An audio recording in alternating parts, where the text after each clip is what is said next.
PPKN SMP kelas 7 semester Gasa bab 2 bagian 1 berjudul Norma dalam Masyarakat.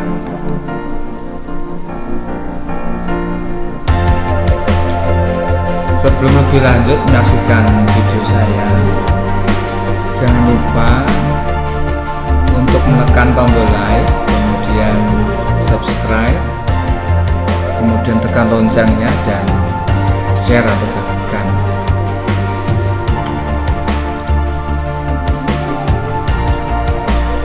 Sekarang pertama, amati gambar berikut ini tentang bagaimana perilaku masyarakat dalam menaati norma atau peraturan. Ini gambar yang pertama, sekelompok siswa sedang menyeberang jalan lewat zebra cross. Ini sebuah peraturan lalu lintas. Ini di bawah bimbingan seorang polisi lalu lintas ya. Nah, di samping adalah antrean kendaraan karena terjebak macet ini. Ya mungkin karena ada pasar atau mungkin motor atau mobil yang tidak menaati peraturan sehingga membuat kemacetan. Seperti ini.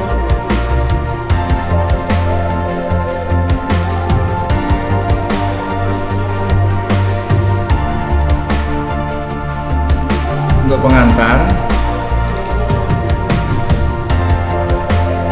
Aristoteles, seorang filsuf Yunani, dalam bukunya Politics mengatakan bahwa manusia adalah zoon politikon. Artinya manusia selalu hidup berkelompok dalam masyarakat, sehingga manusia bagian dari manusia lain yang hidup bersama. Manusia memiliki dua kedudukan, yaitu sebagai makhluk sosial dan makhluk individu. Sebagai makhluk sosial, manusia selalu membutuhkan orang lain.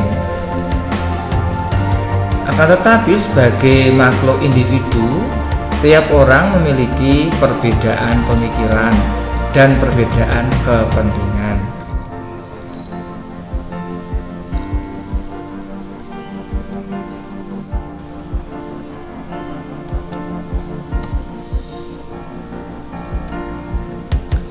Menurut Roscoe Pound, dalam masyarakat terdapat 3 kategori kepentingan yang dilindungi norma hukum, yaitu yang pertama adalah kepentingan umum, yang kedua kepentingan masyarakat, yang ketiga kepentingan pribadi.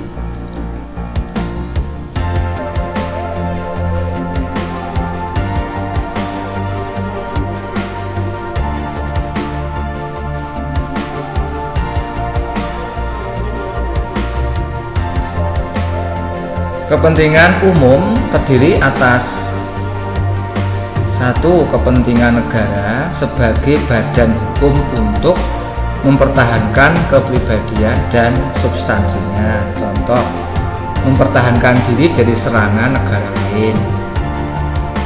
Yang kedua, kepentingan negara sebagai penjaga kepentingan-kepentingan masyarakat.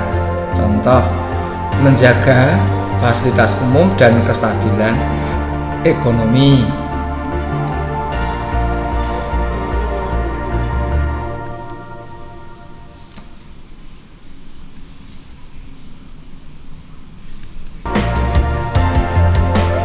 Karena kepentingan masyarakat terdiri atas 1. Kepentingan masyarakat bagi keselamatan umum. Contoh, perlindungan hukum bagi keamanan dan ketertiban. Yang kedua, kepentingan masyarakat dalam jaminan lembaga-lembaga sosial. Contoh, perlindungan lembaga perkawinan atau keluarga. Yang ketiga, kepentingan masyarakat dalam kesusilaan untuk melindungi kerusakan moral. Contoh, peraturan-peraturan hukum tentang pemberantasan korupsi. Yang keempat, kepentingan masyarakat dalam pemeliharaan sumber-sumber sosial. Yang kelima, kepentingan masyarakat dalam kemajuan umum untuk perkembangan manusia ke arah lebih tinggi dan sempurna. Yang keenam, kepentingan masyarakat dalam kehidupan individu, misalnya perlindungan kebebasan berbicara.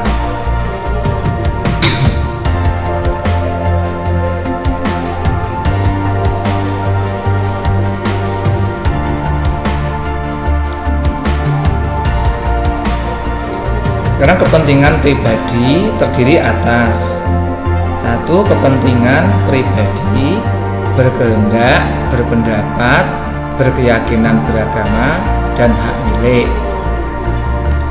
Yang kedua, kepentingan dalam rumah tangga, contohnya perlindungan bagi lembaga perkawinan. Yang ketiga, kepentingan substansi, contohnya perlindungan harta benda.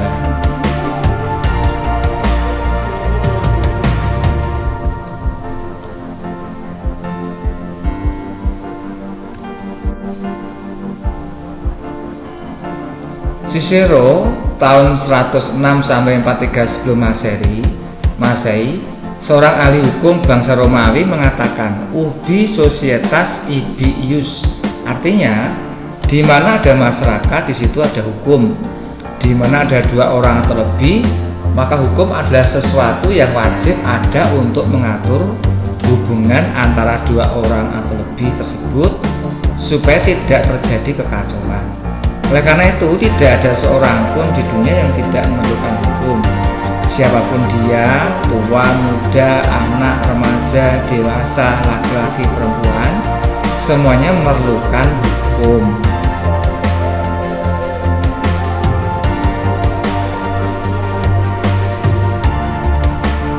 Sekarang kita membahas tentang pengertian norma. Istilah norma berasal dari bahasa Inggris yaitu norm, dalam bahasa Yunani nomoi atau nomos, bahasa Arab kaidah yang berarti hukum. Norma merupakan sekumpulan nilai-nilai atau kaidah atau peraturan yang diidealkan sebagai kebaikan keluhuran untuk menciptakan keamanan, ketertiban, dan kedamaian. Nah, ini sebuah norma atau peraturan adat yang seringkali terjadi untuk musyawarat lembaga adat dari suatu tempat. Ini contohnya seperti ini juga memiliki normanya sendiri.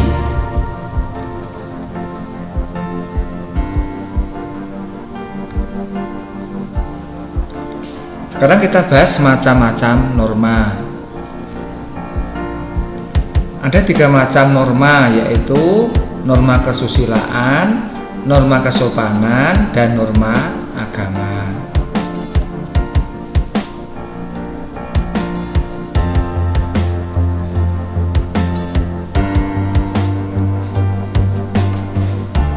Sekarang norma kesusilaan. Norma kesusilaan adalah peraturan hidup yang berkenaan dengan bisikan kalbu dan suara hati nurani manusia. Kehadiran norma ini bersamaan dengan kelahiran atau keberadaan manusia itu sendiri. Suara hati nurani sebagai suara kejujuran merupakan suara yang akan mengarahkan manusia kepada kebaikan. Norma kesusilaan sebagai bisikan suara hati nurani memiliki keterkaitan dengan norma agama. Karena norma susila berasal dari hati nurani, bagi pelanggar norma kesusilaan akan timbul perasaan penyesalan. Yang B, norma kesopanan. Norma kesopanan adalah berhubungan dengan pergaulan dalam kehidupan sehari-hari, bersumber dari tata kehidupan atau budaya yang berupa kebiasaan-kebiasaan masyarakat.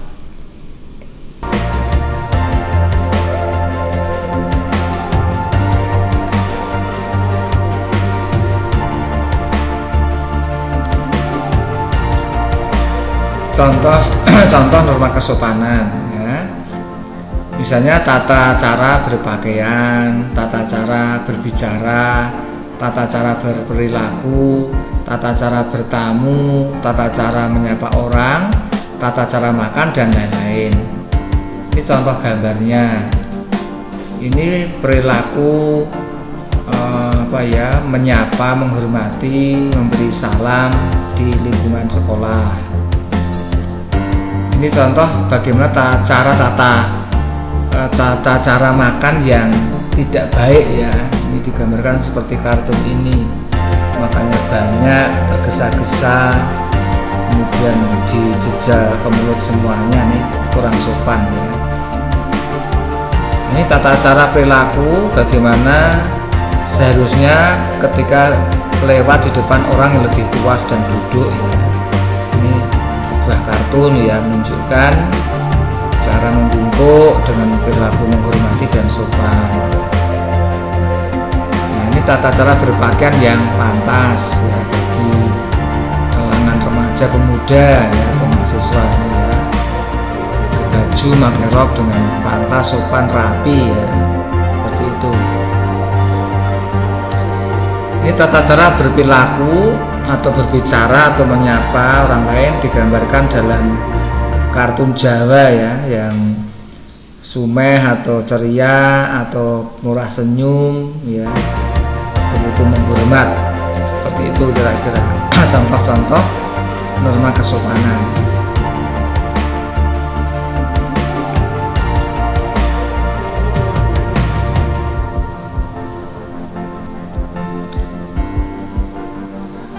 Perbedaan antara norma kesopanan dengan kebiasaan dan hukum adat. Kebiasaan merupakan perbuatan yang berulang-ulang dalam peristiwa yang sama, kemudian diterima dan diakui oleh masyarakat. Sedangkan adat istiadat adalah aturan atau kebiasaan yang dianggap baik dalam masyarakat tertentu dan dilakukan secara turun-temurun.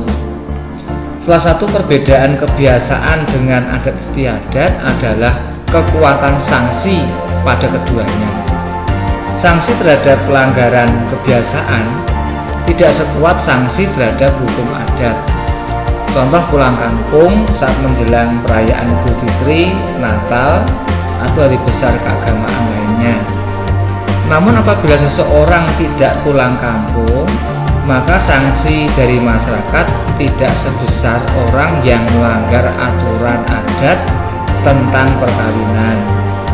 Sanksi terhadap pelanggaran norma kesopanan dan dapat berupa pengucilan, jadi disenangi atau dicemooh oleh masyarakat, terutama terjadi ini di masyarakat pedesaan.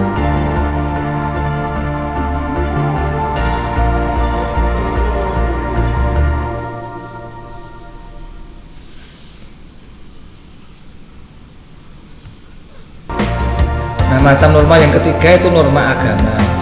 Norma agama adalah sekumpulan kaidah atau peraturan yang bersumber dari kitab suci. Penganut agama meyakini bahwa apa yang diatur dalam norma agama berasal dari Tuhan. Ini contoh-contoh norma agama berupa norma atau peraturan peribadatan untuk kalangan orang-orang Islam. Ini norma peribadatan untuk orang Kristen, Protestan, atau Katolik ya, seperti ini kira-kira gambarannya. Ini untuk orang Hindu. Kemudian norma agama bagi orang Buddha. Dan ini untuk orang Konghucu ya.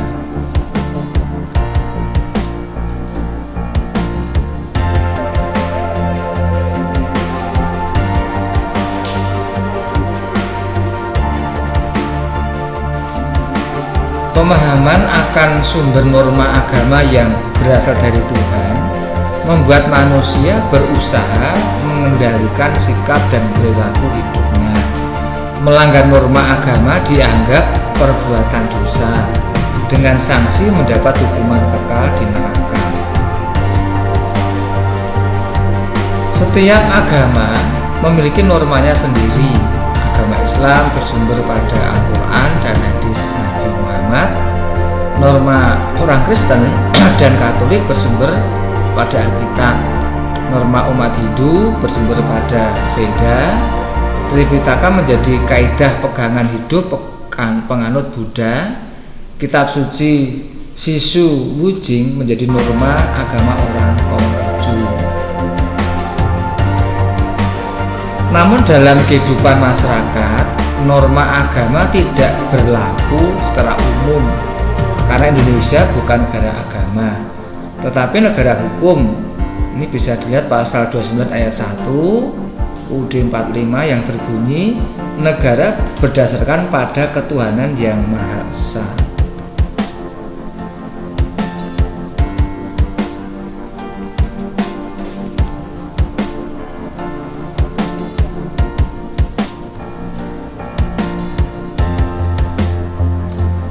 Pelaksanaan norma agama mengatur hubungan manusia dengan Tuhan dan dengan makhluk ciptaan Tuhan yang lain.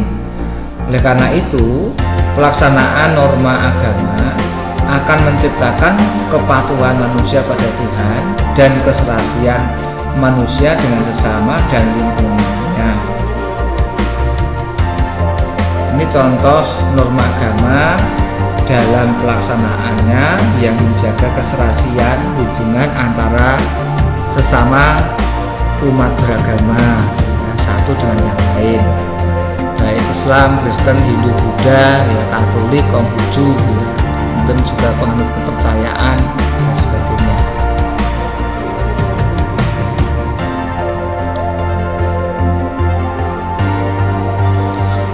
Sekarang kita membahas tentang norma hukum.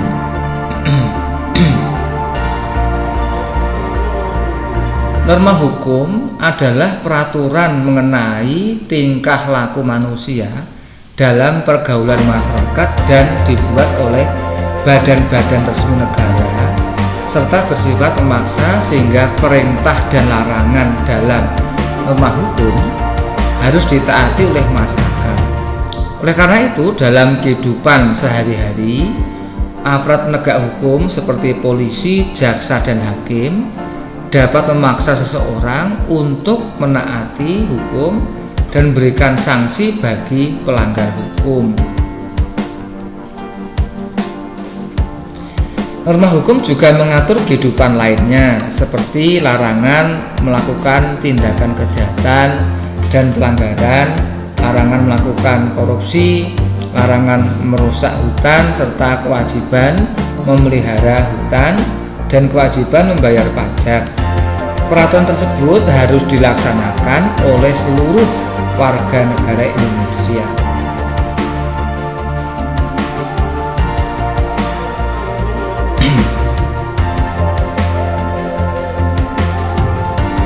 Norma hukum dibuat untuk menciptakan ketertiban dan kedamaian.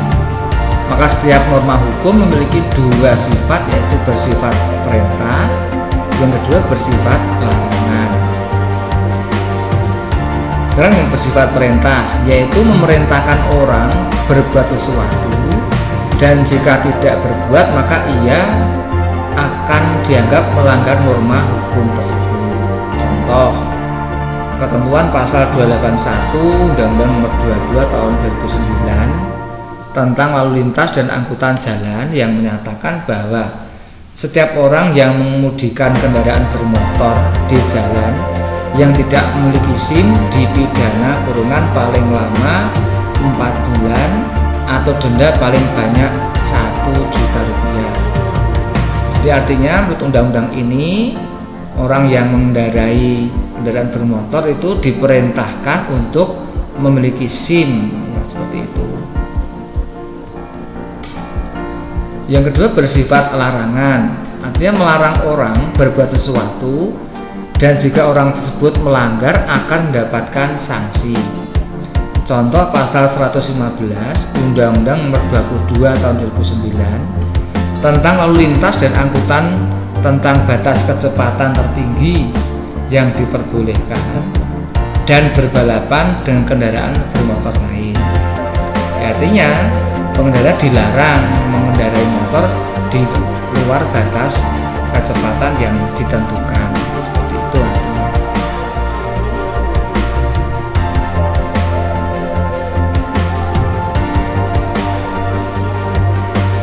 Ini 3 lembaga penting negara dalam upaya menegakkan norma hukum. Apa saja itu?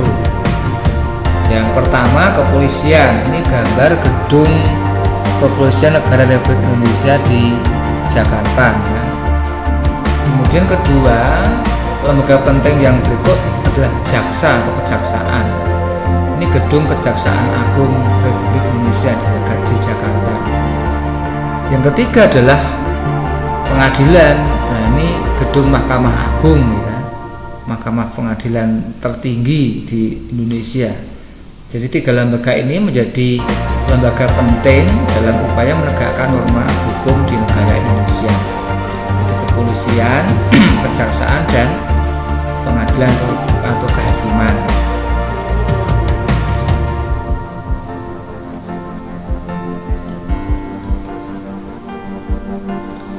Ini penegasan. Negara Indonesia adalah negara hukum.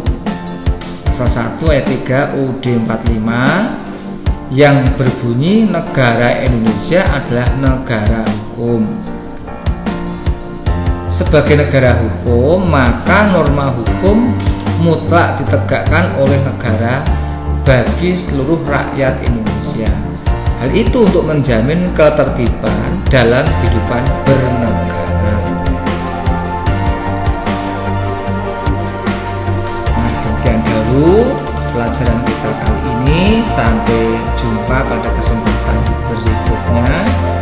Mari kita wujudkan hidup damai, ramah, dan saling menghargai. Sekali lagi, setelah menyaksikan video saya, jangan lupa untuk menekan tombol like ya, kemudian subscribe, bunyikan loncengnya, dan share ya. Demikian dahulu pelajaran kita kali ini. Kita berjumpa lagi pada kesempatan berikutnya di materi lain dengan topik yang lain pula.